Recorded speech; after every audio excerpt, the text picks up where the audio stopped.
ونشهد أن محمدا عبده ورسوله أرسله بالحق بشيرا ونذيرا وداعيا إلى الله بإذنه وسراجا منيرا. أما بعد فأعوذ بالله من الشيطان الرجيم. بسم الله الرحمن الرحيم. الرحمن علم القرآن خلق الإنسان علمه البيان. وقال النبي صلى الله عليه وسلم خيركم من تعلم القرآن وعلمه أو كما قال النبي صلى الله عليه وسلم طلب العلم فريضة على كل مسلم. الحمد لله. ডেঙ্গুর ব্যাপারীকান্দি জামে মসজিদ ও মাদ্রাসায় কামালুল উলুম উসমানিয়া একাডেমি আয়োজনে আয়োজিত ইসলামী মহাসম্মেলন। আমার সামনে বসা যুবক ভাইয়েরা এবং মঞ্চে হযরত উলামায়ে কেরাম, আমরা সকলেই মহান আল্লাহ তাআলার দরবারে শুকরিয়া জ্ঞাপন করি যে রব্বুল আলামিন আমাদেরকে রহমতি বরকতি দ্বীনি মজলিসে অসংখ্য মানুষ থেকে যাচাই বাছাই করে আমাদের কিছু সংখ্যক লোককে আল্লাহ তাআলা আমাদেরকে এনেছেন। এই জন্য আমরা সকলেই অন্তর অন্তর করম থেকে শ্রদ্ধাজনিত কণ্ঠে মহব্বতের সহিত, ভক্তির সহিত, আদবের সহিত, উচ্চ আওয়াজে, উচ্চ গলায়, উচ্চ সাউন্ডে, জোরে সুরে চিৎকার দিয়া বলি আলহামদুলিল্লাহ। আল্লাহ রাব্বুল আলামিনের দরবারে আরো শুকরিয়া জ্ঞাপন করি যে আল্লাহ তাআলা আপনাকে আমাকে সুস্থ রেখেছেন, আলহামদুলিল্লাহ।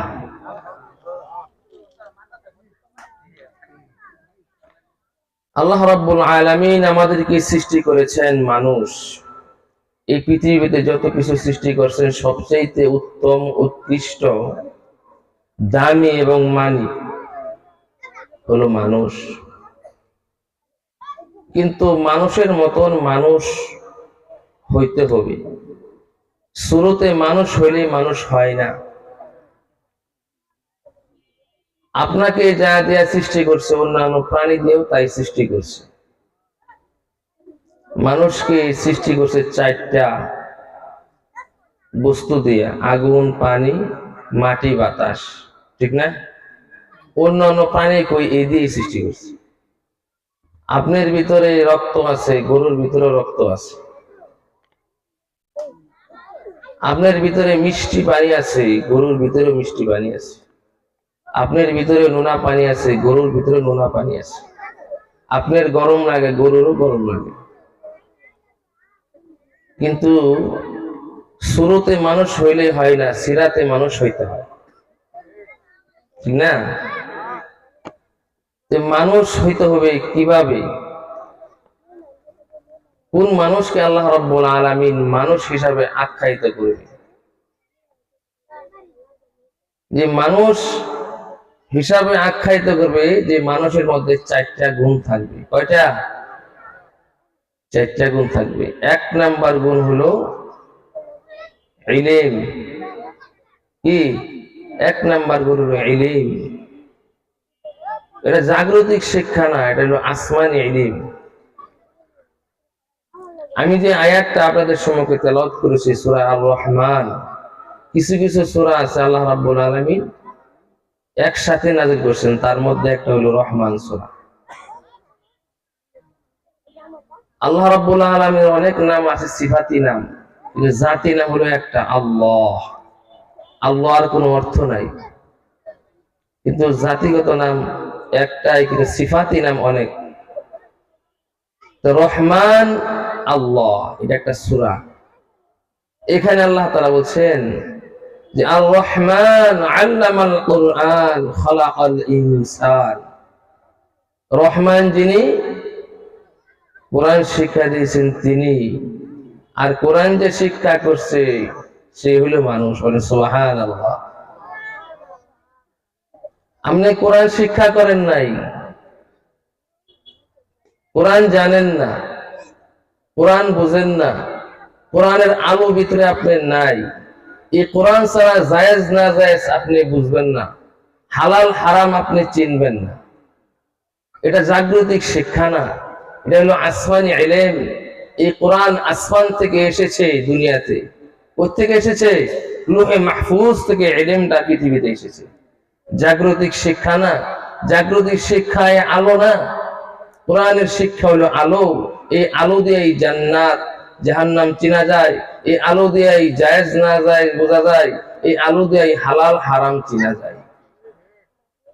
জাগতিক শিক্ষায় শিক্ষিত যত কিছু হন, হালাল হারাম চিনবেন না, জায়েজ না জায়েজ বুঝবেন না, খারাপ বালা চিনবেন না।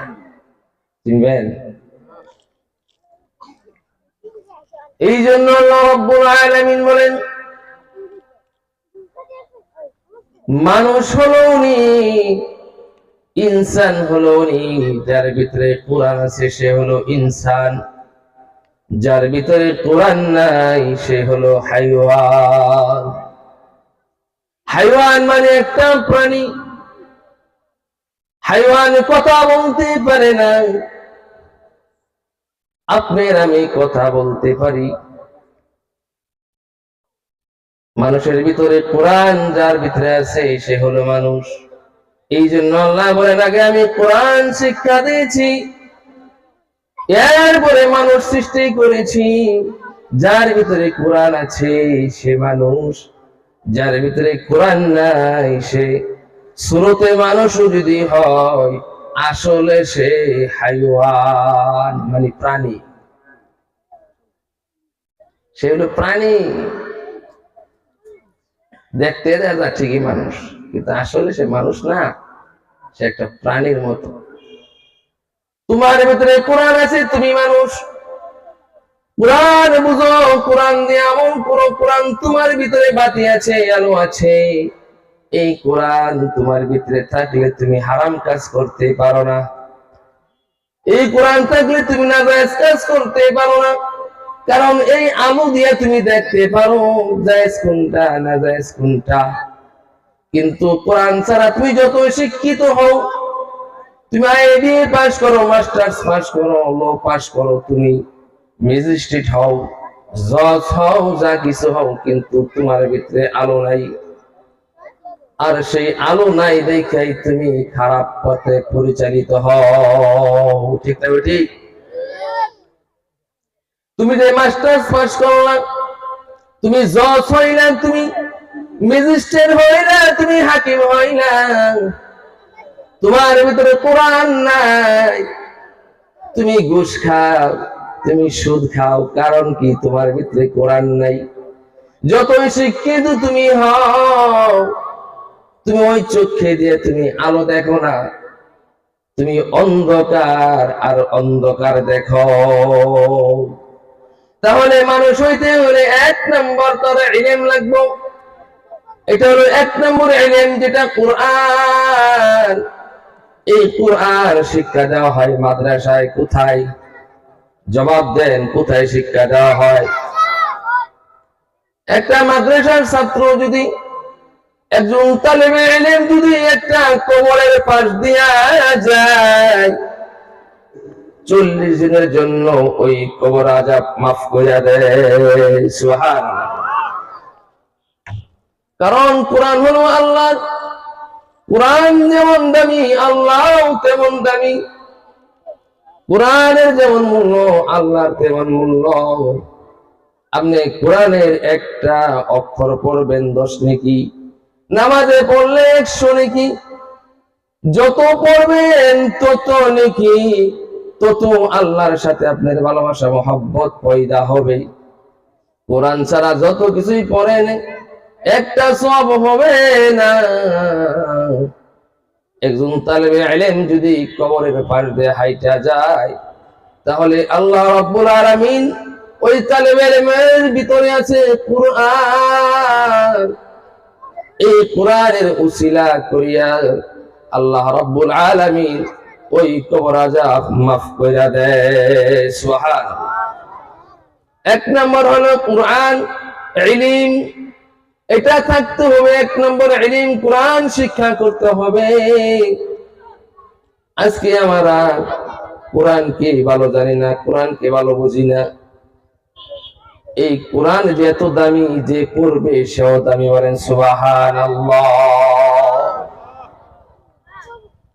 ছোট ছোট বাচ্চারা কোরআন পড়ে সকালে মক্তবের ভিতরে, রেহানের ভিতরে, কোরআনের সাথে বিয়াদ হয়ে গেলে কোরআনকে ধরে ছোঁয়া খায়।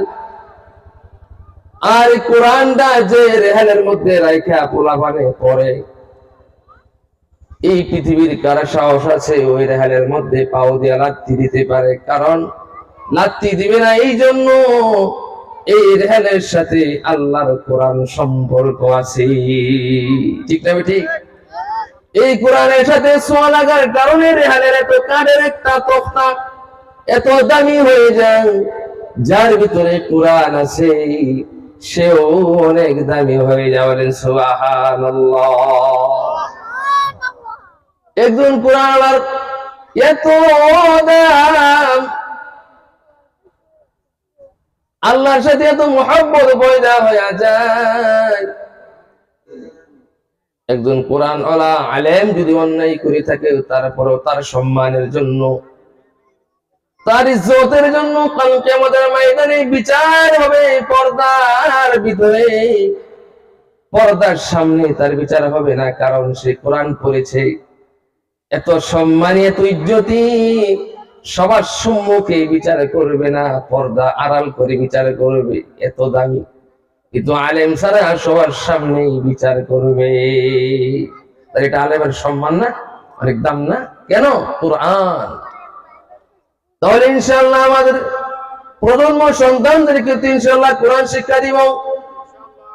জোরে কোন দিব কোরআন শিক্ষা ইনশাআল্লাহ দিব। সবাই কোন ইনশাআল্লাহ, কোন ইনশাআল্লাহ। তাহলে মানুষ হইতে গেলে 4টা কোয়ালিটি লাগবে। একটা কোয়ালিটি হলো ইলম, মানে কোরআন। 2 নম্বর হচ্ছে আমল। কি মনে রাখবেন? 2 নম্বর কি? আমল। তুমি ইলম যতই শিখছো না কেন, কিন্তু তোমার আমল নাই, তোমার কোনো দাম নাই। ইলমি চন্দা আকে বেস্তর খানি, তো আমল তোর তো নিস্তেই নাদানি। তুমি ইলম যতই শিখো না কেন, যদি তুমি আমল না করো, তোমার কোনো দাম নাই, তুমি মূল্যহীন, তোমার কোনো দাম নাই। তাহলে 2 নম্বর কোয়ালিটি হলো মানুষ হওয়ার জন্য হলো আমল। তাহলে ইলম এসেছে আসমান থেকে পৃথিবীতে আমলকে নিয়ে যাওয়ার জন্য। বলে সুবহানাল্লাহ। ইলম কোথা থেকে এসেছে? লোহে মাহফুজের ভিতরে সংরক্ষিত আছে তাওরাত, ইনজিল, জাবুর, কুরআন। আসমানের ইলম এলে কুরআন। ইলম আসমান থেকে এসেছে পৃথিবীতে নিচে এসেছে আমল নেওয়ার জন্য। যে ইলম অর্জন করবে এবং আমল করবে, এই আমলটা টেনে আপনাদেরকে জান্নাতে নিয়ে যাবে। সুবহানাল্লাহ। তাহলে ইলমও লাগবে, আমলও লাগবে। ইলম ছাড়া আমলের কোনো দাম নাই, আমল ছাড়া ইলমের কোনো দাম নাই। তাহলে মানুষ হইতে গেলে 2 নম্বর কোয়ালিটি হলো আমল। কি? তাহলে 2 নম্বর কোয়ালিটি আমল।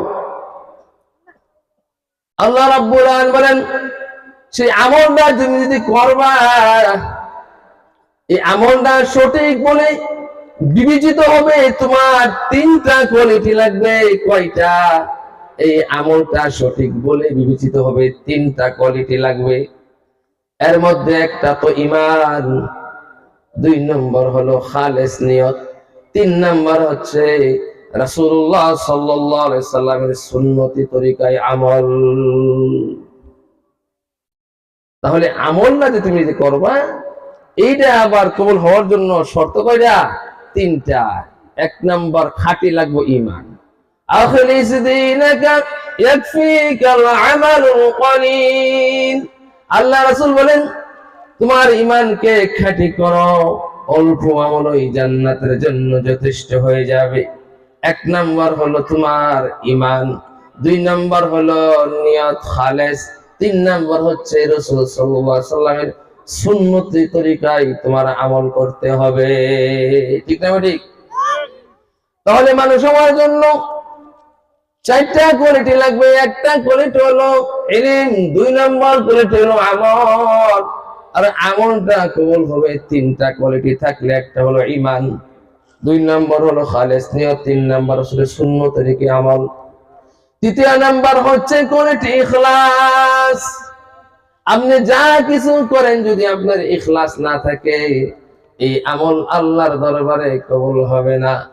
কারণ আপনি যদি হজও করেন, যাকাত দেন, রোজাও রাখেন, নামাজও পড়েন, আপনার নিয়ত যদি ইখলাস একমাত্র আল্লাহর জন্য না থাকে, এই আমল আল্লাহর দরবারে কবুল হবে না। কিনা? নিয়ত সহি না। দান খেরাত করি মানুষের দেখানোর জন্য যে আমারে দানবীর বলবে, নিয়ত সহি না। একমাত্র আল্লাহকে রাজি খুশি করার জন্য তুমি যদি আমল করো, এই আমল আল্লাহর দরবারে কবুল হবে। শুধু তাই নয়, কাল কিয়ামতের ময়দানে তোমার আমলের পাল্লা ওজন হয়ে যাবে। সুবহানাল্লাহ। তাহলে যেই আমলটা রাসূলুল্লাহ সাল্লাল্লাহু আলাইহি সাল্লামের সুন্নত তরিকায় করা হয়, ইখলাস থাকে, ঈমান থাকে, আল্লাহ বলেন ফাআম্মা মান সাকুলাত মাওয়াজিনুহু ফাহুয়া ফি ঈশাতির রাদিয়া। যার ভিতরে ঈমান আছে, ইখলাস আছে, রাসূলের সুন্নত তরিকায় আমল করেছে, কাল কিয়ামতের ময়দানে তার আমলের পাল্লা ওজন হয়ে যাবে, সে হাসি খুশি মনে জান্নাতে চলে যাবে। বলেন সুবহানাল্লাহ। ওয়াম্মা মান খাফফাত মাওয়াজিনুহু ফাউম্মুহু হাওিয়া। আর যার ভিতরে ঈমান নাই, ইখলাস নাই, রাসূলের সুন্নত তরিকায় আমল নাই, তার আমলের পাল্লা হয়ে যাবে হালকা, তার ঠিকানা হয়ে যাবে জাহান্নাম। আল্লাহ তাআলা বলেন, মাইতিল্লাহ ওয়ার রাসূল, আল্লাহ পাকের এবং রাসূলের অনুসরণ করলে, সুন্নত তরিকা করলে তোমার আমল কিয়ামতের ময়দানে ওজনদার হবে। ও ভাইরা আমার, বন্ধুরা আমার, এখন বুঝবা না, বুঝবা পরে। এত কইতেছি, এত ওয়াজ করতেছে হুজুররা, কিন্তু বুঝো না। মারা যাওয়ার পরে বুঝবা হুজুররা যে কইছে আসলে ঠিকই কইছে, বুঝতে পারি নাই। রাসূলুল্লাহ সাল্লাল্লাহু আলাইহি সাল্লাম এখনো মদিনায় শুয়ে কাঁদতেছে, হাসরের ময়দানেও কাঁদবে। সমস্ত নবীগণ হাসরের ময়দানে ইয়া নাফসি করবে, কিন্তু তোমার নবী, আমার নবী, উম্মত উম্মত বলে কাঁদবে। আল্লাহর ডান পাশে কুরসির মধ্যে বসা থাকবে, বিচার কায়েম হয়ে যাবে। যারা নামাজ পড়েছে, ইখলাসে নিয়তে রোজা রেখেছে, যাকাত দিয়েছে, হজ করেছে, সুন্নত তরিকায় আমল করেছে, রাসূল সাল্লাল্লাহু আলাইহি সাল্লাম চিনে ফেলবেন, দেখা ফেলবেন, এটাই আমার উম্মত। ও আমার বন্ধুরা, আপনার জন্য আমার জন্য কত মায়া আল্লাহ রাসূল করে, এখনো কাঁদতেছে। হাসর ময়দানে কাঁদবে, কিন্তু তুমি আর আমি তো রাসূলের জন্য একটু কাঁদলাম না। রাসূলের সুন্নাত যদি আপনি না মানেন, রাসূলকে ভালোবাসা হবে না। রাসূলের সুন্নাত মানলেই রাসূলকে ভালোবাসা হবে। কথা বুঝতে পারছেন? সুন্নাত সুন্নাত না মেনে রাসূলের মহব্বত করে ভালোবাসে না, এটা ভালোবাসা না, এটা মহব্বত না, এটা প্রেম না। যে পর্যন্ত আপনার ভিতরে সুন্নাত না আসবে, ততক্ষণ পর্যন্ত রাসূলকে ভালোবাসা যদি করেন, এটা এক ধরনের মুনাফিকি, জালিয়াতি, বদমাশি, প্রতারণা, মিথ্যা। রাসূলের সুন্নাত আপনার ভিতরে নাই। আল্লাহ তাআলা বলেন, আদম তুমি প্রথম নবী আমার, আজকে বিচার হইতেছে কারা কারা জান্নাতে যা, তুমি হিসাবটা রাখো। আল্লাহর সাথে বৈশা থাকবে বিশ্ব নবী মুহাম্মদ রাসূলুল্লাহ সাল্লাল্লাহু আলাইহি ওয়াসাল্লাম। এই নবীর উম্মত জাহান্নামের মধ্যে ফয়সালা হয়ে যাবে। জাহান্নামের দারোগা জাহান্নামের দিকে নিয়ে যাবে। আল্লাহ রাসূল সাল্লাল্লাহু আলাইহি সাল্লাম দেখবে না। আদম আলাইহিস সালাম বলল, মুহাম্মদ তোমার উম্মত রে তো জাহান্নামে নিয়ে গেল, ওই যে যাইতেছে ফিরাও। মুরগির বাচ্চাকে যদি কোনো চিনে নেয়, বাচ্চাকে বাঁচানোর জন্য যেরকম মুরগি উড়াল দেয় বাঁচার জন্য, আল্লাহ রাসূল উম্মতকে বাঁচানোর জন্য দৌড় দিবে, কিন্তু পাবে না। আল্লাহর দিকে তাকাবে, আল্লাহ আমি তো ধরতে পারলাম না, আমার উম্মতকে তো নিয়ে গেল জাহান্নামের ভিতরে। ওগো আল্লাহ, তুমি তোমার জাহান্নামের ফেরেশতাকে একটু দাঁড়া করাও, আমি একটু যাব। আল্লাহ বলবেন, ও ফেরেশতা দাঁড়া। আল্লাহ রাসূল যা বলবো, ভাই তুমি একে কেন নেও জাহান্নামে, কারণটা কি? তার আমলের পাল্লা তো হালকা হয়ে গেছে, গুনার পাল্লা ওজন হয়ে গেছে, জাহান্নামের ফয়সালা হয়ে গেছে, এই জন্য জাহান্নামে নিতেছি। রাসূল বলবেন, ভাই আমার সামনে একটু আবার মাপ দেও দেখি, আমলের পাল্লাকে হালকা না ভারী, আমার সামনে একটু তুমি মাপ দাও। ফেরেশতা বলবে, গো আল্লাহ তোমার বন্ধু দেখতে চাই। আল্লাহ বল, ও ফেরেশতা দেখাও। সেই আমলের পাল্লা যখন হালকা হয়ে যাইতে থাকবে, গুনার পাল্লা ভারী হয়ে যাবে, আপনার নবী আমার নবী বিশ্ব নবী মুহাম্মদ রাসূলুল্লাহ সাল্লাল্লাহু আলাইহি সাল্লাম ওই নেকের পাল্লাটা উঠতে দিবে না, টান দিয়ে নিচের দিকে ধরে রাখবে। সুবহানাল্লাহ। তাহলে এক নাম্বার মানুষ হইতে গেলে কোয়ালিটি ইলম মানে কোরআন, 2 নম্বর আমল, 3 নম্বর ইখলাস, 4 নম্বর হলো আখিরাতের ফিকির। কি ফিকির? আখিরাতের ফিকির যদি আপনার আমার ভিতরে থাকে, তাহলে গুনার কাজ হইতে পারে না। আখিরাতের ফিকির যদি আপনার ভিতরে ঢুকে যায়, তাহলে সুদ খাইতে পারি না, ঘুষ খাইতে পারি না, জিনা করতে পারি না, পরের সম্পদ জোর কইরা দখল করতে পারি না, একজনের রেকর্ডের জমিন আরেকজনে জোর কইরা নিতে পারি না, দল বল দিয়া শক্তি দিয়া ক্ষমতা প্রভাব খাটায় আরেকজনকে ছোট করতে পারি না। আখিরাতের ফিকির যদি তোমার ভিতরে থাকে, এগুলা তুমি কোনোদিন করতে পারবা না। ঠিক না ঠিক?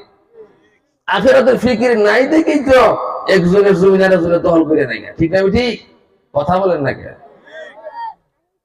আপনার ক্ষমতা আছে, জন আছে, বল আছে, পাওয়ার আছে, আপনি নেন, কিন্তু ভাই তুমি তো বুঝো না, তোমার মৃত্যু সবসময় পিছে ঘুরতেছে।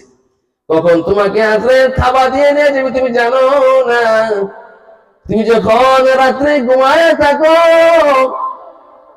ও বান্দা বান্দি বুঝো, যখন তুমি ঘুমায় থাকো, ঘুমাও, সেই ঘুম থেকে যদি সকালবেলা তুমি ঘুম থেকে উঠো, তাহলে তোমার জন্য ওই ঘুমটা হবে সকাল। আর যদি ঘুমের থেকে না উঠতে পারো, ওই ঘুমটাই হবে তোমার জন্য পরকাল। ঠিক না ঠিক? বান্দা বুঝে না, আসলে বুঝতো তাহলে এই কাম করতো না। তাহলে মানুষ হইতে গেলে 1 নম্বরে ইলম কোরআন শিক্ষা দিবেন। যারা মুরব্বি হয়ে গেছেন এরা তাবলীগে যাবেন, ওইখানে কোরআন শিক্ষা দেওয়া হয়, মাসলা মাসের শিক্ষা দেওয়া হয়। আর ছোট ছোট বাচ্চাদেরকে মাদ্রাসায় শিক্ষা দিবেন। কোথায় দিবেন? মাদ্রাসায় আদব শিক্ষা দেবে, মাদ্রাসায় কোরআন শিক্ষা দেবে, হাদিস শিক্ষা দেবে। কিন্তু মাদ্রাসার ছাত্ররা কোনদিন খাড়িয়া প্রস্রাব করে না। করে? মাদ্রাসার ছাত্র কি দাঁড়ায় প্রস্রাব করে দেখছেন কোনদিন? আমি দেখছি একজন স্কুলের হেডমাস্টার দাঁড়ায় প্রস্রাব করছে, সিগারেট খাইতেছে দাঁড়ায়া দাঁড়ায়া। দেখছেন? হেডমাস্টার যদি দাঁড়ায় দাঁড়ায় সিগারেট খায়, দাঁড়ায় প্রস্রাব করে, ওনার ছাত্রদের কি শিক্ষা দিবে উনি বলেন? কিন্তু মাদ্রাসার ছোট বাচ্চাও দাঁড়ায় প্রস্রাব করে না। কিন্তু ম্যাজিস্ট্রেট ওইও সন্তান বাপ মাকে বাদ দেয় না। একজন আলেম, ছোট আলেম থেকে ছোট আলেম যদি হয়, বাপ মাকে বাদ না দিয়া পারবে না। কারণ কোরআন পড়ছে, হাদিস পড়ছে, বুঝতে পারছে বাপ মার সাথে বিয়াদবি করা যাবে না। বাপ মার সাথে বিয়াদবি করলে তুমি আলেম হতে পারো, বক্তা হতে পারো, ওয়াইজ হতে পারো, বিশাল বড় একজন হতে পারো, কিন্তু আল্লাহর কাছে তোমার কোনো মূল্য নাই। তাহলে 1 নম্বর ইলম অর্জন করতে হবে এবং ছেলে মেয়েদেরকে মাদ্রাসায় শিক্ষায় শিক্ষিত করতে হবে। এরপরে আমল করতে হবে এবং যে আমলটা করবো সেই আমলটার মধ্যে ইখলাস থাকতে হবে। আপনি এখানে তার আছে, তারের মধ্যে কোনো কারেন্ট নাই, বিদ্যুৎ নাই, সেই তারের কোনো দাম আছে বলেন? সেই তার তো খোলা মানে টান ঘর ছিড়বো। আর যদি ওই তারের মধ্যে বিদ্যুৎ থাকে, অর্থাৎ আমলের মধ্যে যদি ইখলাস থাকে, ইখলাসটা হলো আপনার বিদ্যুৎ। ওই তারটা যেরকম বিদ্যুৎ নাই, খোলা মানে টানবো ছিড়বো সবাই ধরতে পারবে, কিন্তু বিদ্যুৎ নাই। আর যদি বিদ্যুৎ থাকে কেউ ধরতে পারবে না। ওই বিদ্যুতে তাকে ছানার সাথে সাথে তাকে ফিক দিয়া ফালাইয়া দিবে। ঠিক না? ঠিক। তো যে আমলটা আপনি করবেন, এই আমলটা যেন ইখলাস থাকে। ইখলাস থাকলে আমলের পাওয়ার এত পাওয়ার। বেলাল রাদিয়াল্লাহু তাআলা আমলের পাওয়ার এত ছিল, কিন্তু সে কালো ছিল, দেখতে ভালো ছিল না, কিন্তু আমলের পাওয়ার এত ছিল। রাসূল সাল্লাল্লাহু আলাইহি ওয়াসাল্লাম মেরাজ থেকে এসে বলে, বেলাল তুমি কি আমল করো, তোমার আওয়াজ তো আমি জান্নাতে পাইলাম, সুবহানাল্লাহ। বেলাল রাদিয়াল্লাহু তাআলা আমলের পাওয়ার ছিল, তাহলে বোঝা গেল সেই আমলটাই ছিল একমাত্র সেই ইখলাসের সহিত। ঠিক না? ঠিক। তাহলে এইটা মনে রাখবেন। শিখলেন কি আজকে? যে মানুষ হইতে গেলে 1 নম্বর কোরআন, 2 নম্বর আমল, 3 নম্বর আমলটা করবেন ইখলাসের সহিত সঠিকভাবে, 4র্থ নম্বর হলো আখিরাতের ফিকির, আখিরাতের ভয়। আমার মরতে হবে, আল্লাহর সামনে আমি কি জবাব দিব, কি দ্বারা কথা বলবো? আমি যে দুর্নীতি করতেছি, আকাম করতেছি, ওকাম করতেছি, আমি তো বাঁচবো না, চলে যাব, কি জবাব দিব? এই 4টা জিনিস যারা বৃদ্ধ আছেন তারা বিশেষ করে তারা শিক্ষায় চলমান তালিবে ইলম তাবলীগে যাবেন, আর ছোট ছোট বাচ্চাদেরকে মাদ্রাসায় শিক্ষা দেবেন এবং আমল করবেন। এই যে আমলটা করবেন একমাত্র উদ্দেশ্য থাকবে আল্লাহর জন্য। আল্লাহ তাআলা যা কিছু কথা বললাম আপনাকে, আমাকেও, সকলকে আমল করার জন্য তৌফিক দান করেন। সকল বলেন আমিন। ওয়া আখিরি দাওয়ানা আলহামদুলিল্লাহ। আলহামদুলিল্লাহ। এতক্ষণ গুরুত্বপূর্ণ নসিহত শুনছিলাম জনাব হযরত মাওলানা মনজুরুল হক হযরতের কণ্ঠে। আসলে তিনি খুবই গুরুত্বপূর্ণ আলোচনা করছিলেন।